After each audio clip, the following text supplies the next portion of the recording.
एकनाथ शिंदे काय बोलतात त्याच्यावर जाऊ नका.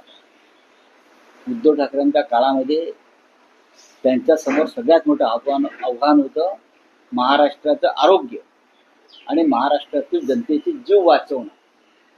एकनाथ शिंदेचे सुद्धा जीव वाचले कोविड काळात, ते सुद्धा उद्धव ठाकरेंनी. सगळ्यात मोठं आव्हान होतं माणसांचे प्राण वाचवणं त्या काळामध्ये. असं आव्हान कोणत्या मुख्यमंत्र्यासमोर नव्हतं. बरोबर आहे. हे आव्हान मोठं होतं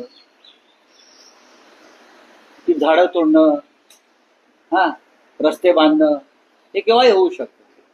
पण लाखो मराठी जनतेचे प्राण वाचवणं हे सगळ्यात मोठं आव्हान उद्धव ठाकरेंसमोर होतं. एकदा एकनाथ शिंदे यांनी अयोध्येला जाताना गंगा नदीची पाहणी करावी आणि आसपासच्या लोकांशी बोलावं. तिथे किती हजारो प्रेतं कोविड काळात कशी फेकण्यात आली होती महाराष्ट्रावर, की ही वेळ उद्धव ठाकरे साहेबांनी येऊ दिली नाही. याबद्दल उपमुख्यमंत्र्यांनी कृतज्ञता व्यक्त केली पाहिजे खरं म्हणजे.